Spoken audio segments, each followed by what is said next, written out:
All right, I think this is recording. So, hey guys, I just wanted to upload my presentation. So obviously it's been quite an adventure over here. So I'm gonna share this and then hopefully you can hear it.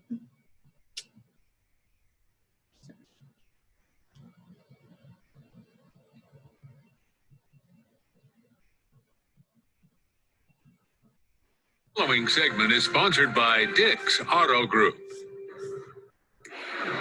If you were looking for a training ground to prepare men and women for a job in law enforcement, you could do worse than the schools, churches, and sidewalks of Northeast Portland. That's where Sergeant Israel Hill of the Portland Police Bureau made his bones working for youth and gang outreach nonprofits before joining the Bureau 6 years ago, and then making a rapid rise to a supervisor in North Precinct. Hey, Nyla. What's up? This is my favorite school. I could have went to like Ockley or something like that, but I was like, nah. I got to show Jeff some love, man. It's mid-afternoon at Jefferson High School. And for Sergeant Israel Hill, a return of sorts. During his time as a youth counselor and later coaching the defensive linemen for the Jefferson Democrats football team, a few texts on his phone from students was enough to bring him to the school. He's just been there since I was a youngin', from church, football, school. Whenever I needed him, he's always there. You can come say hi, man. There's ease and genuine affability about him that's immediately disarming. What's up? Hey, what's this for? That's how you stay relevant, is not just even engaging with kids. When you just engage with the community and you're always out there. Being out there for Sergeant Hill started soon after he graduated from Western Oregon University, where he played tackle on the defensive line. When it became clear he wasn't going to fulfill his dream to play in the NFL, he moved to Portland and began working for agencies such as Self-Enhancement Incorporated and Portland Opportunities Industrialization Center, doing street-level gang outreach. You can affect change at different levels. So just being in the community and working in the community for the nonprofits that I worked for, it was great. Engaging with youth. And it's the fact that I ran. Students and staff at Jefferson High are always glad to see him. He's goofy, like a lot.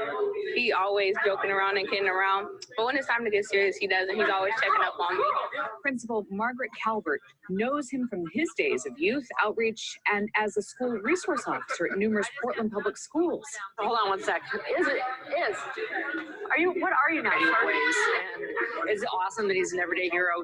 That's for real. And he's given so much to our community, both in terms of working with our students in a variety of settings on the field, in his ministry, and he's just a wonderful, giving person. That attitude extends to his police work. So what I did was I just had to kind of make sure you didn't have like any wants or warrants or anything like that. Once I got into this role, it was kind of like, hey, I'm still the same person. So I respect my profession. There are things that I'm going to do the right way, but I still have a heart for the same people. I'm still going to do the same work. Sergeant Hill started out working nights and weekends in Portland's busy East Precinct, where he says he realized early on that the words first responder meant that he would be the first officer to respond to an incident. One of the first priority calls was a shooting. Once I got that under my belt, and then I later found out the guy lived, and we were able to arrest the suspect. And then I was like, I can do this. We have more on the... Okay, so I liked this article a lot because of the work that, you know, he's done in Portland. And he's from, or kind of from here. Like he knows what it's like to be, you know, one of the kids, and he's there for these people. And, you know, he doesn't even have to know them. So I thought that was really interesting. And even connecting to the book, like he talked about change and levels of change, you know, because of the things that he'd experienced. When the book talks about having a mission and values, and, you know, there's a reason for all of that. And I feel like he's personally learned that. So, you know, he doesn't change himself. He just tries to help change the community and make everyone better. And, you know, it's not like a story that you hear every day.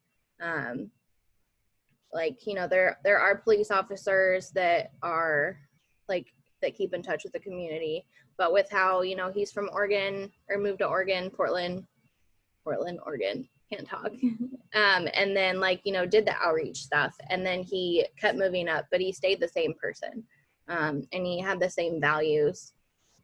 And giving back in his community, he literally said, you can affect the change at different levels.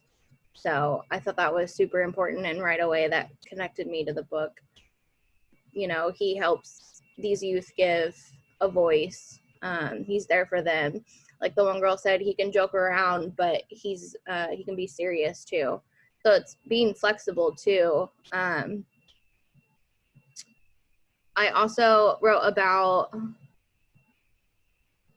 like being impressed with his positivity. You know, having one of the first calls be a shooting, like that can be really tragic and scare people away. But then, you know, there's self-interest, there's the lack of self-confidence, or like when you're okay with how things are, like the satisfaction of how things are. He's there to change it up. He steps up for these people. He gives them a voice. He knows what it's like, and he looks out for them. So I thought it was super cool. And ta-da! Hopefully this works out, and you guys have a good day.